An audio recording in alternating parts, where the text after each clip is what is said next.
because of the question of Maharaj Parikshit. And there was an interesting thing here. Sukadeva Goswami explained that Priyavrata ruled the kingdom and created 7 islands in Bhumandala. And then he renounced and went to meditate. So Maharaj Parikshit, who is very, very inquisitive, he wanted to know about this. Then Sukadeva Goswami continued, he explained all the glories of King Rishabhadev, about renunciation, etc. And when he ended up his description of Bharata's descendant, Maharaj Parikshit wanted to know about these 7 islands and asked Sukadeva Goswami about Bhumandala, the 7 islands, and the structure of the universe. And that's why we get entangled in these complex chapters. So the first chapter was in chapter 16, where Jambudvip was explained.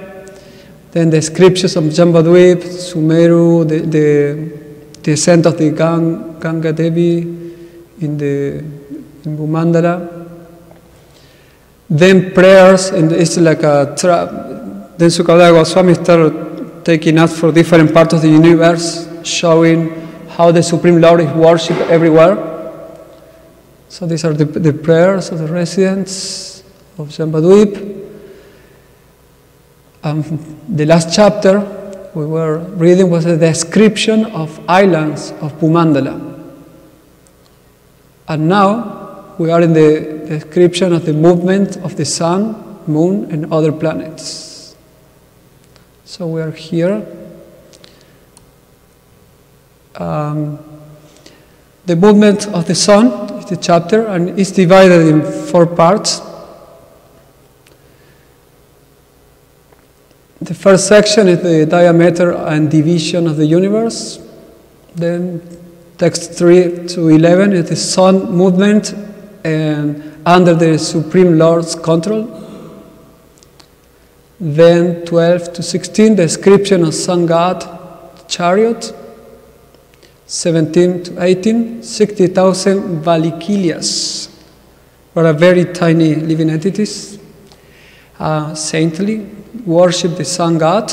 And finally, the last verse of this chapter is the speed of the chariot of the sun god. So, technical. So we know that the sun is giving life to everyone in the universe according to Srimad Bhagvatam. And here we can have just an idea of how tiny is our planet compared with the sun and even with other planets. So in this tiny planet, there are tiny living entities who are trying to understand this, the sun, and there are many theories. But Srimad Bhagavatam is giving us explanations that are coming from higher beings.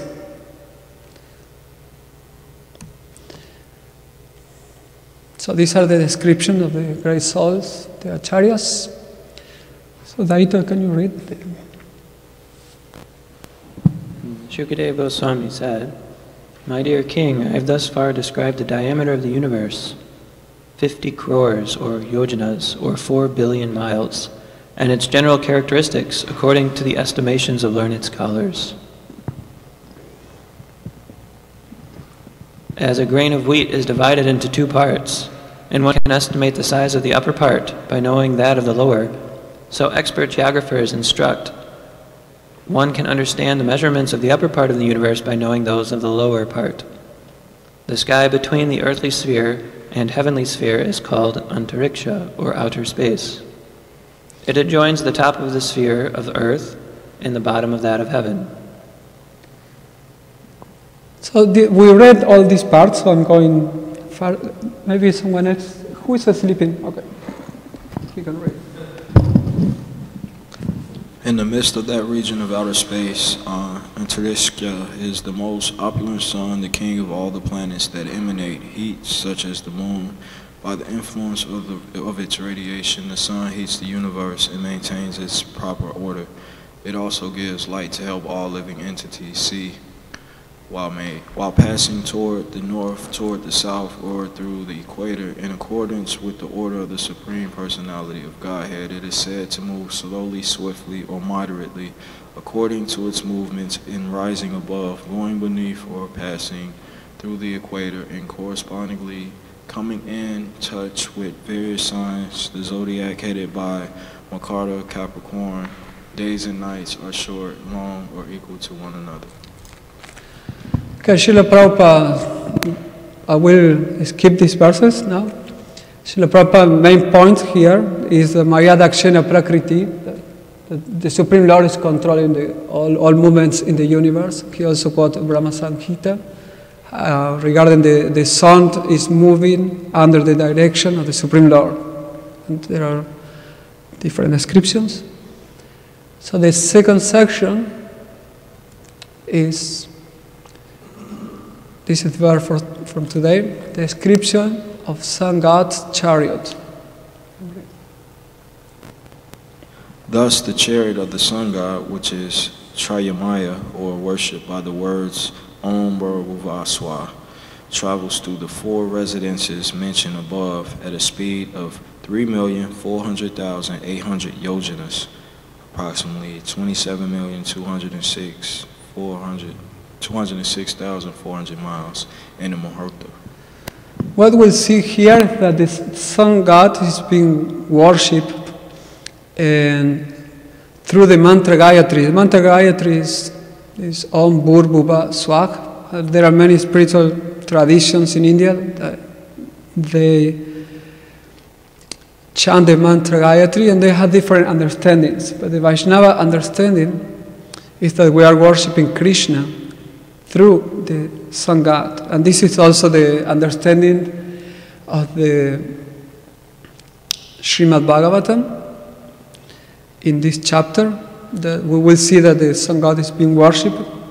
The devotees asked Srila Prabhupada about this when Srila Prabhupada began to give a second initiation to the devotees, and he gave this first mantra, Om Bhurvaswa, Tak Savitur. Savitur is a name for the Sun God. So the devotees were thinking that they were worshipping demigods. Now Prabhupada gave me the Gayatri, and we are worshipping the sun. So one devotee wrote a letter to Srila Prabhupada, Mandalibhadra Prabhu, in 11th February 1969, and Prabhupada answered. The meaning of the first mantra The meaning of the first mantra is, I meditate on the Sun God who is maintaining the 3 worlds. Savitar is the name of the Sun God, but the greatest Savitar is Krishna. Therefore, it is meditation on Krishna, who is the master of all the cosmic manifestations. Thanks. Thank you. So Prabhupada gave the proper understanding why we are chanting the mantra Gayatri, because Savitur is just basically it's a meditating in the Sun God is a way to meditate on Krishna, who is the master of all the cosmic manifestation. And then there is another purport of Srila Prabhupada we went through already, in which he explained how the sun is the life of the universe and Krishna is the life of the creation, the whole creation. And so when we address to the sun, we are addressing to Krishna. It's not demigod worship.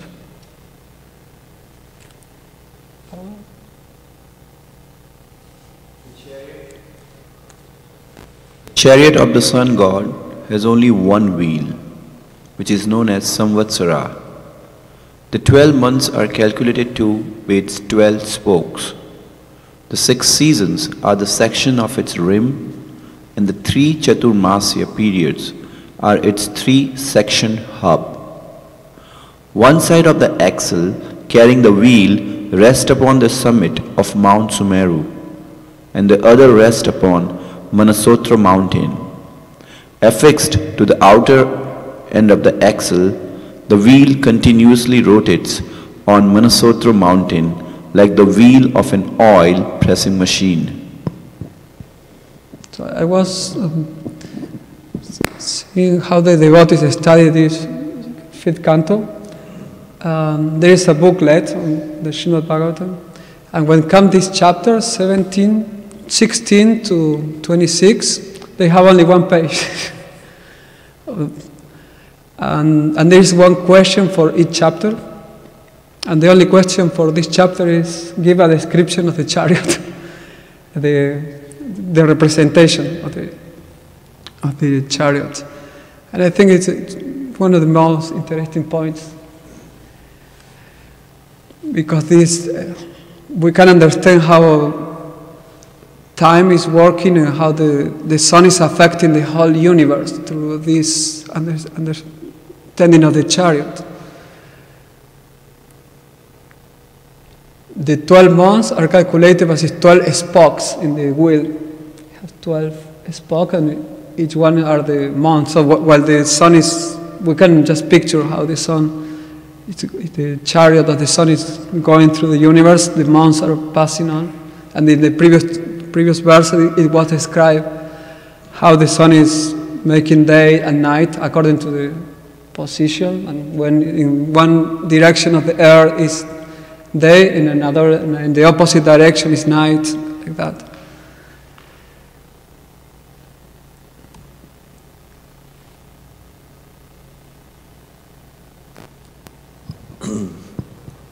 As in an oil pressing machine, the first axle is attached to the second axle, which is 1/4 as long as 3,937,500 yojanas, or 31,500,000 miles.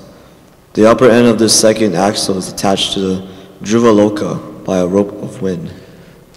Dhruvaloka will be described in the last chapter of the fifth canto. In those sections, there are some descriptions.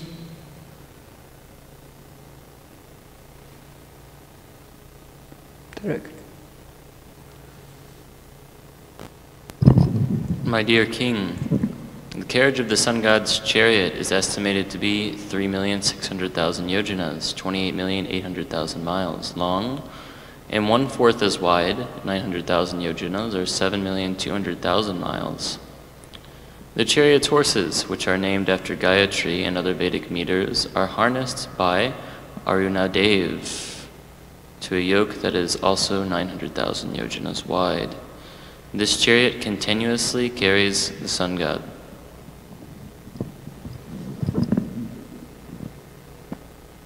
So this is doesn't look like very modern chariot. This is the most accurate picture of the chariot I could find, because there were many pictures by different artists, but all of them have 2 wheels. This is the only who had 1 wheel. You will see it fit with the description of Srimad Bhagavatam.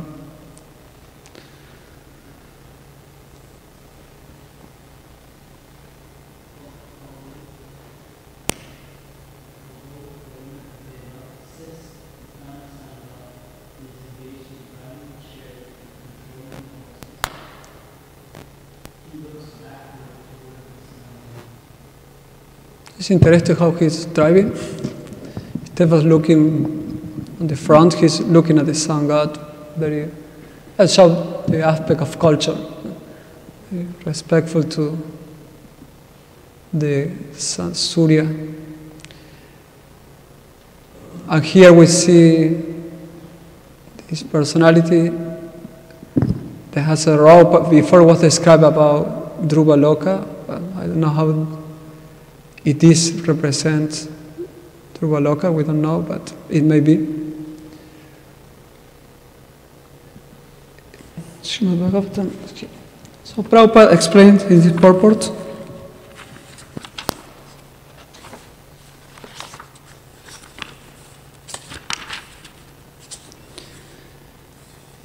In the Vayu Purana, the position of the horses is described. He quotes a verse, Vayu Purana, and explains, although Aruna Deva is in the front seat, as you can see, controlling the horses, he looks back toward the sun god from his left side. This is one of the few purports that we have in this chapter. There are 60,000 saintly persons named Valikiyas, each the size of a thumb, who are located in front of the sun god and who offer him eloquent prayers of glorification. So here are the Valikiyas.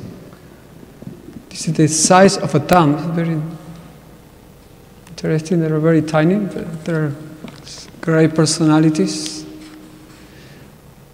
And we have also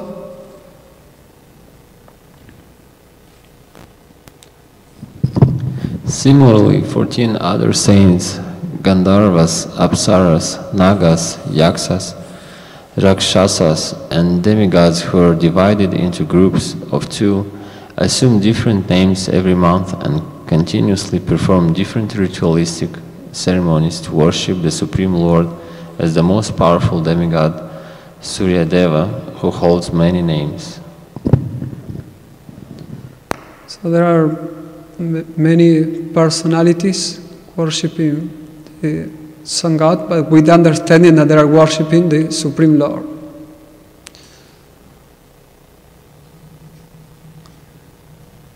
And this is the last verse. 7 groups of 14 associates arrange the proper times for regular snow, heat, rain throughout the universe. This is part of the purport. So this comes from this verse. These are the 7 groups of people that we read before. So here are the, how do you say culpables in English? Yeah, the guilties. Okay, they are responsible for the winter here and for all the different weathers in the universe. They are called devas in the 2nd and 3rd canto. That we are the jivas in this Bhumandala, in this section Bharat Varsha, but there are others devas who are controlling us. They are controlling everything regarding our body, and they are controlling the weather. They are controlling even our humor, we can say. That if we are sometimes happy, we are sometimes in distress. Through all these changes in the universe are affecting us. Therefore, for example, there are different therapies, sometimes with chemotherapy, utilizing stone, etc. These kind of therapy are to contrast all the influence of the different planets. Sometimes the devotees, they go to an astrologer, and the astrologer say, okay, I give you this quarzo so you can counteract this influence of this planet, etc. So we are very much conditioned by the demigods, and especially by the sun. There is no question of life without the sun, and we don't have any control on the movements of the sun. So even if we don't believe in supreme power and God, etc., still we are accepting the movement of the sun, and we cannot do anything, excepting the seasons that are being described here. And in spite of this,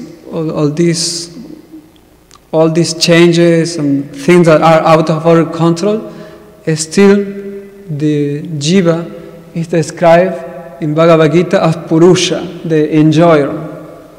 Why? Because of false ego. Ahankara vibhudatma. The jiva, although it's very tiny, it's considered that we are thinking that we are controlling something and we are here to enjoy, but the reality is that we are being imposed with so many like this winter in Chicago, for many people have been a killer. We have one devotee who is now in California. Have to pray for him because the winter was very hard for him. He got sick.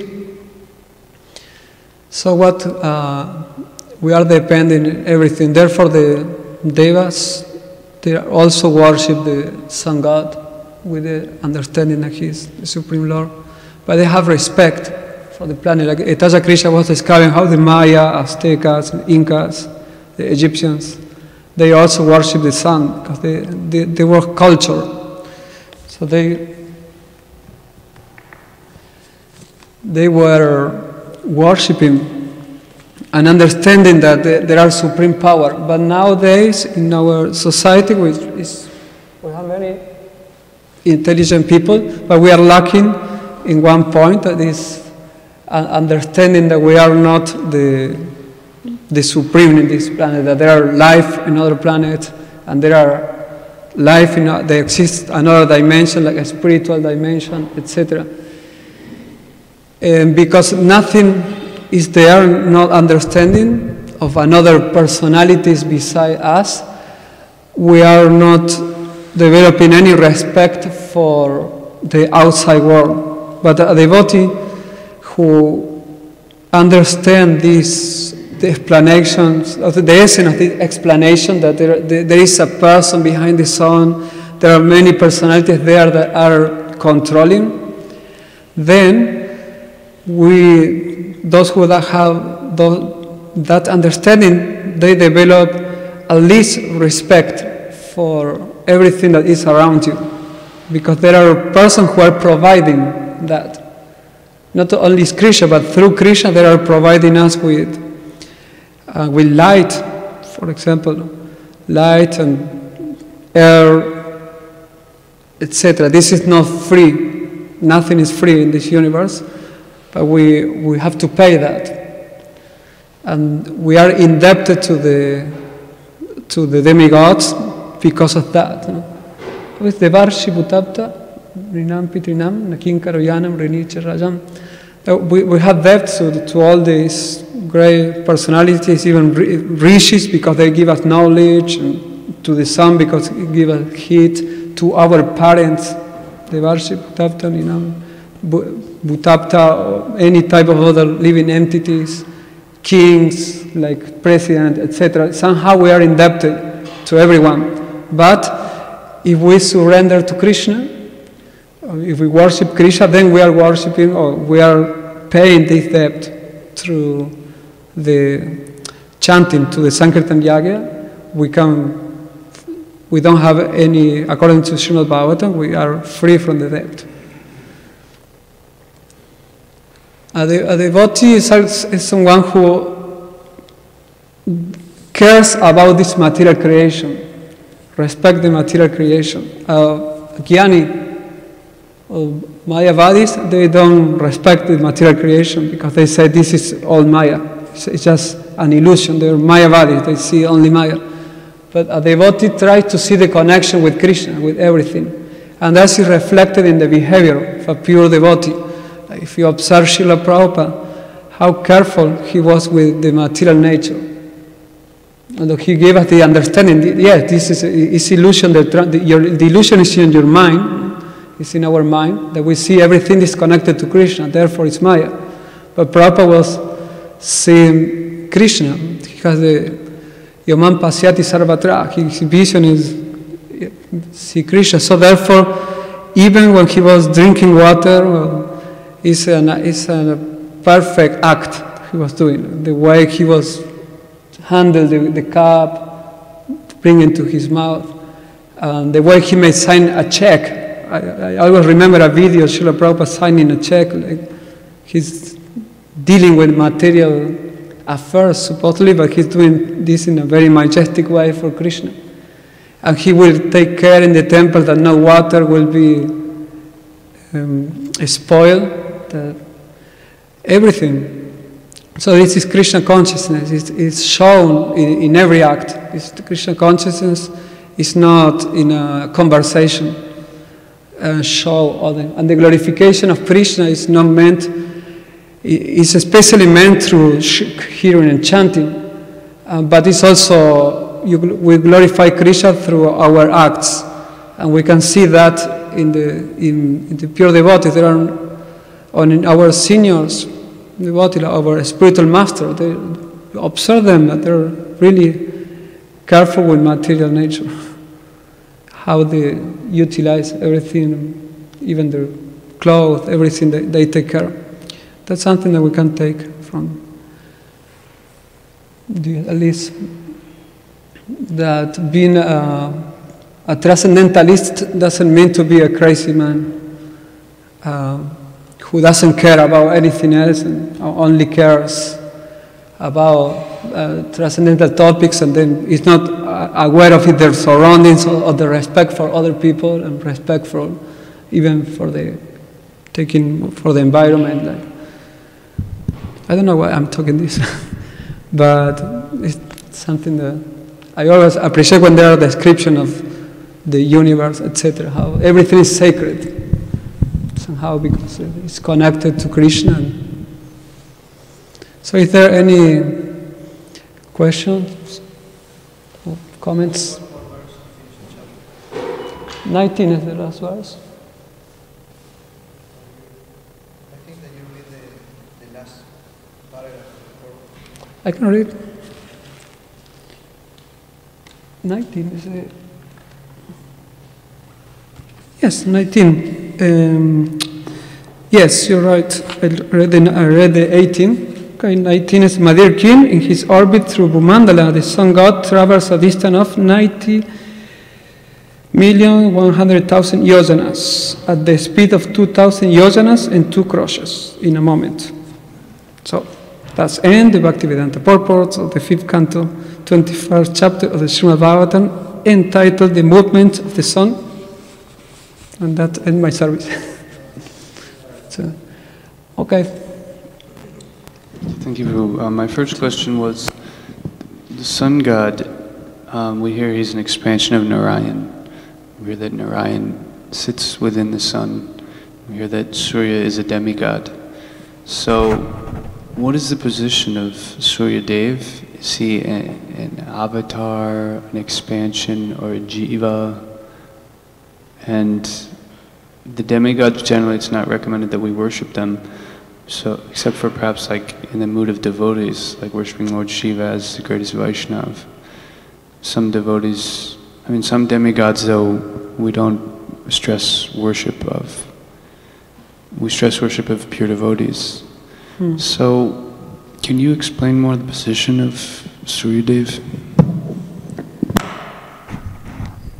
Yeah, in the description of the incarnation of Krishna, either Chaitanya Charitamrita and Srimad Bhagavatam, there is no description of the sun god as an avatar, necessarily.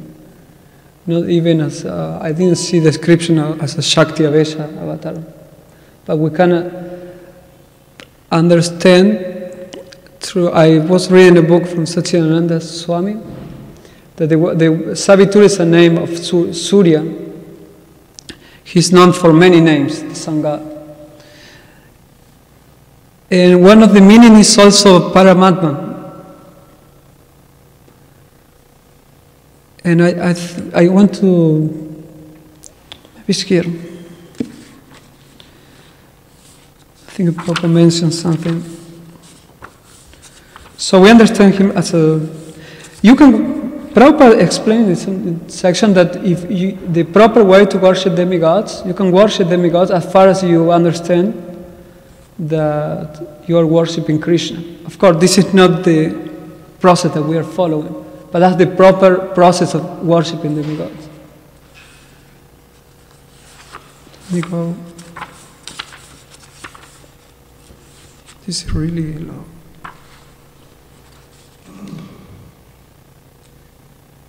We just read what Prabhupada said and then see if there are some clarifications. The actual life and soul of all living entities within this universe is the sun. He is therefore upasya, worshipable. We worship the sun god by chanting the Gayatri mantra. Om Bhur-Bhuva Swak Tat Savitur Varenyam Bhargo Devasya Dhimahi. Surya is the life and soul of this universe, and there are innumerable universes for which a sun god is the life and soul, just as the Supreme Personality of Godhead is the life and soul of the entire creation. We have information that Vairaj Hiranyagarbha entered the great dual material globe called the sun. This indicates the theory held by so-called scientists that no one lives there is wrong. So therefore the sun is not vacant, it is inhabited by living entities, and the predominating deity is Vairaj or Vivaswan. The difference between the sun and earth is that the sun is a fairy planet, but everyone there has a suitable body and can live there without difficulty. So my understanding is that because the sun, what Prabhupada is saying, is giving life to all the universe, it's worshipable, and we are worshipping Krishna through the glorification of the sun. And Krishna also explained it is a Vibhuti Yoga, which is another category of incarnations. Vibhuti Yoga is considered another category like Shakti Aveshavata are personalities who are empowered by the Lord, and Vibhuti are representations of the Lord in nature. And Krishna explains in Bhagavad Gita that he's the light of the sun, and that also the sun is his eye. So that the sun can be understood also like, as a Vibhuti or a representation of Krishna. But I haven't seen any description of the Surya as an incarnation of not necessarily an avatar. I understand him as a demigod. Are some demigods considered pure devotees and others not? Well, the Brahma from this Kalpa, or in this creation, this particular Brahma is considered a pure devotee. And there are other Brahmas who are not pure devotees, and there are times even that Krishna occupies the post of Brahma. So we have Indra, who have a relationship with Krishna, but technically we consider him a Karma Mishra Bhakta, not a pure devotee, although internally they are associating with Krishna. So everyone in this, because Krishna appears once in a day of Brahma, and who was occupying the post of Indra, they go to see Krishna and relate with them, so they are not, from our point of view, we don't say, he's just a Mishra Bhakta. But we have all respect because they're leading in the pastime of Krishna. That's only pure devotees can do that. But the demigods, they can be pure devotees, but technically we understand them as Karma Mishra Bhakta because they have desire to control, etc. In Brihad Bhagavatamrita, which is explained all the category of devotees, when Narada Muni is asking who is the most the devotee who is receiving the mercy of the Lord, the most important, in this journey through different places, that starting from the earth, glorifying a king, that Narada Muni thinks that he's a pure, the most wonderful and pure devotee, and then the king would say, I am not a pure devotee, I am not great, etc. Greater than me is Indra, and then Indra would say, how can I be a pure devotee myself? And Brahma should be, and then Brahma said, no, Lord Shiva, and then Lord Shiva said, no, Prahlad, etc. Finally, the gopis are the only considered the purest devotees who are receiving the mercy of Krishna. My next question is that you're talking about these offerings to the sun god in other cultures. Yes. Particularly human sacrifices. Is the sun god pleased by that type of offering? Are you looking at him? I'm asking him also because he was present.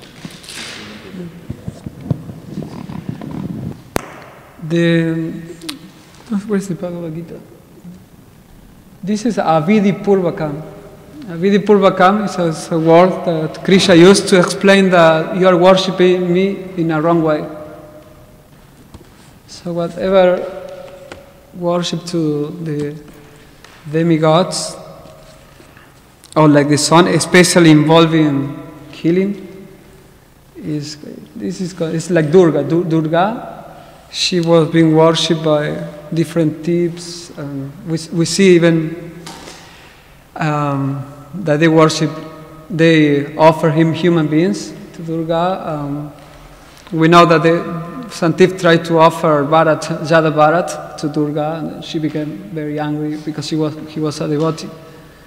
But then Prabhupada, I think, somewhere in the purport, make the point that this is not the proper way to worship Durga. And also Nityananda, Prabhu, in one of his pastimes with his followers, they have a pastime that they call I think it was just Janari Devi, his wife, convert a group of worshippers of Durga. They were worshipping Durga with different, like meat and things like that. Finally, through Janari Devi, they become devotees, and Durga appeared to them, and she explained that she's not pleased with that. She's pleased only if they worship Krishna. So, of course, the Sangha won't be satisfied with that. Thank you. My last question is that I'm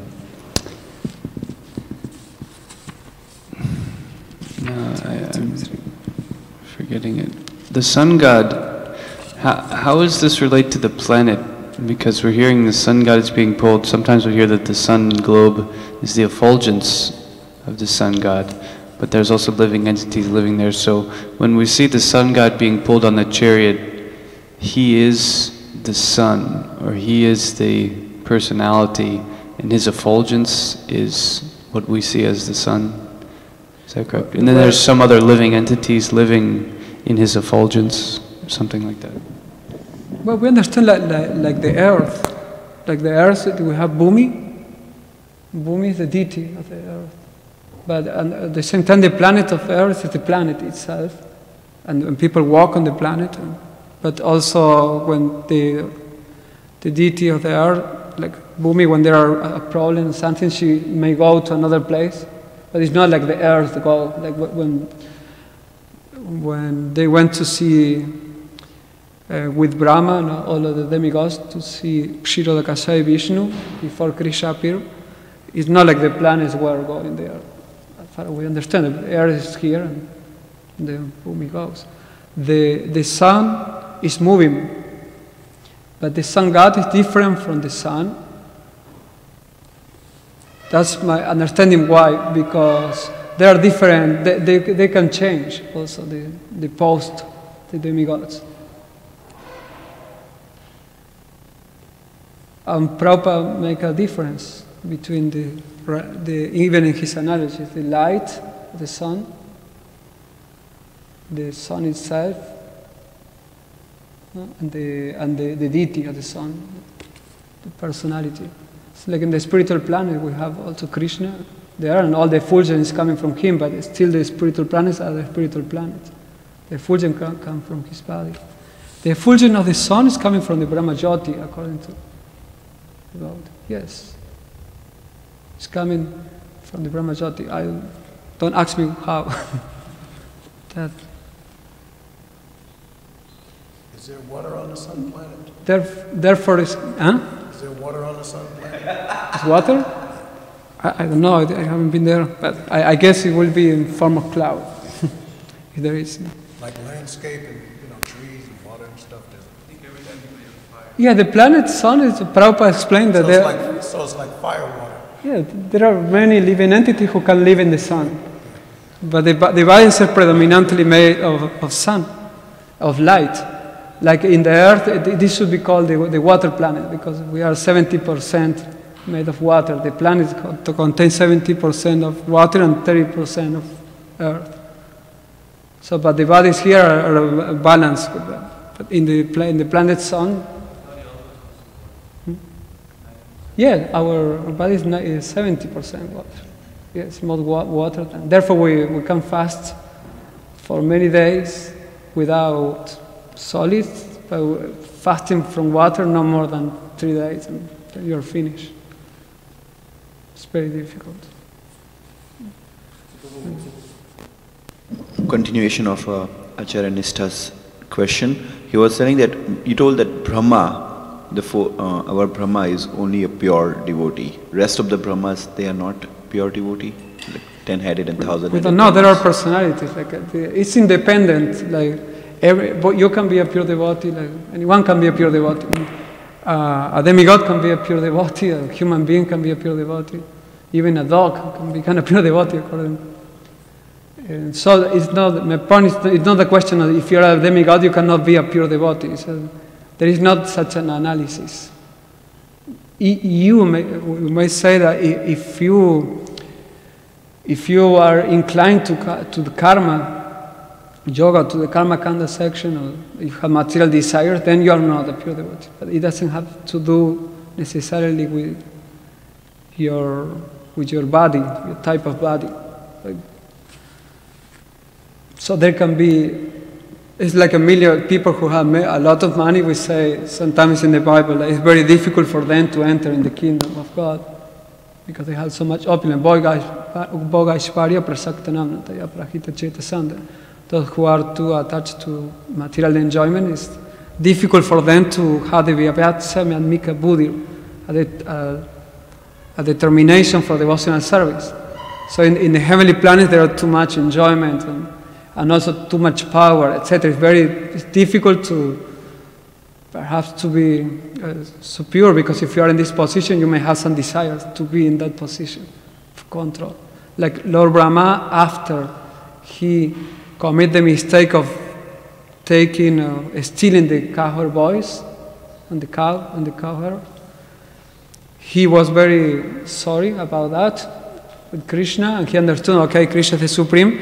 And then he prayed that in the next, when Lord Chaitanya appears, he wanted to be in the Leela, but he didn't want to have any higher position as a demigod. He wanted to have a very humble position so he can be focused constantly in glorifying the Lord. And therefore he came a Haridas Thakur, who was born in a lower family, nothing to be proud externally. But he was declared as the Acharya of the Holy Name. So there are some facilities in not being in the heavenly planets to be a pure devotee, because there are so much things they have to care about, maybe too much enjoyment and control and power, etc. You have to be really a great personality. Lord Brahma, he was worshipping to Krishna to don't become proud before the creation. He was thinking, if I have to do all this job, I may forget you. So. Second question is, we have seen the chariot of sun god, and we have seen the 60,000 saintly people. We have seen Gandharvas and Apsaras. And the 60,000 Valkyries here. Yeah. And we have seen the Gandharvas and Apsaras standing over there. So Prabhu, is this like that the chariot is moving and they are dancing, or what they are doing when the chariot is still? The Gandharvas have described that they are going and they are changing the other Gandharvas. And I don't know about the Valikas. I read that the others are going in front. Okay, so means the chariot is going and the other people are following the chariot, dancing and all the things. At the same time it is going on. Look like a Sankirtan party. Something like that? I don't know, I can say. Because I didn't read that in the purport. I know they are devotees who are expert in this. Sorry. But it's yes. I was just going to I don't want to speculate. I wanted to comment that we were hearing actually the demigods, they have very enormous forms. When they descend to this earth, they have to shrink themselves. So in you heard that? No.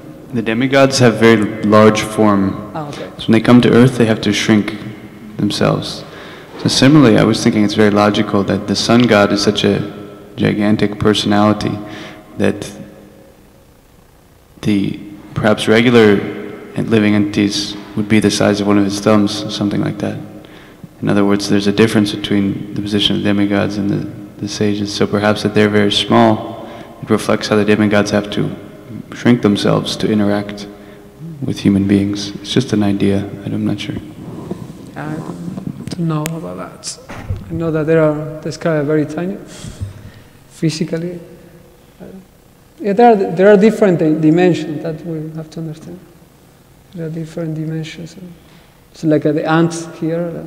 Well, for you are like a mountain, or they may not even see you move. Like there was.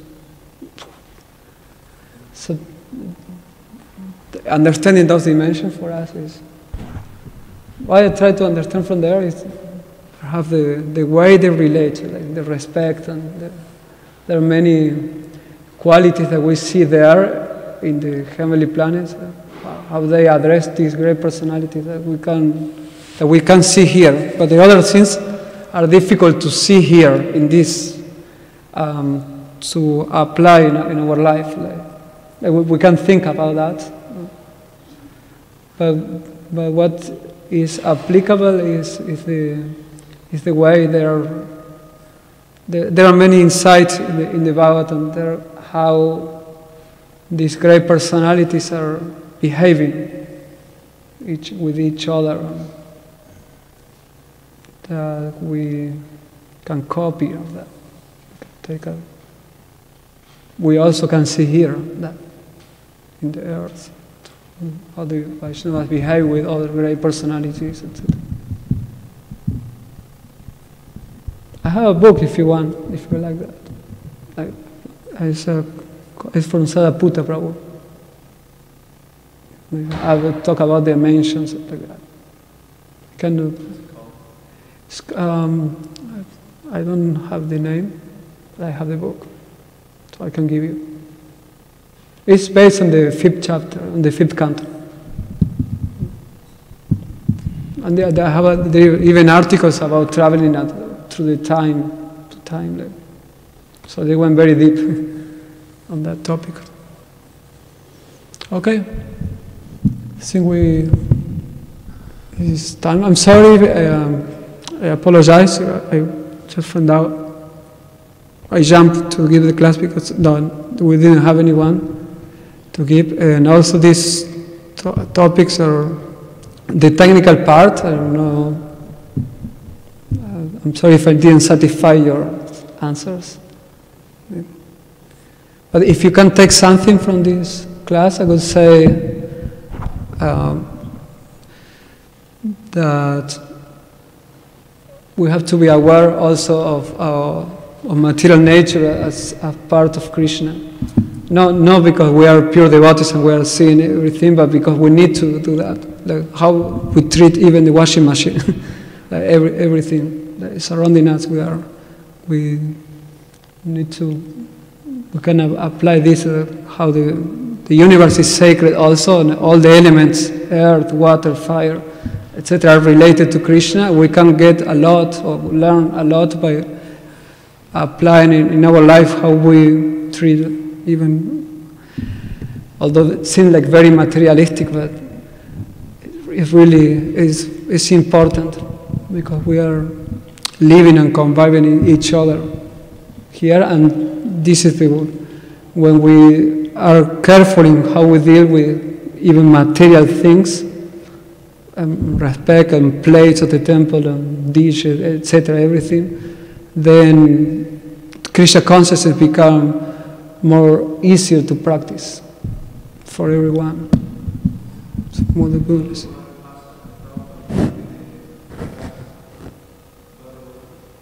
One devotee took a leaf from a tree, and then Prabhupada pulled the hair of the devotee. He said it doesn't pain. Like, so be careful. Like how you treat a tree, and then because it's so there are these great devotees that are showing us how to dear with even demigod, we have to be respectful to as devotees.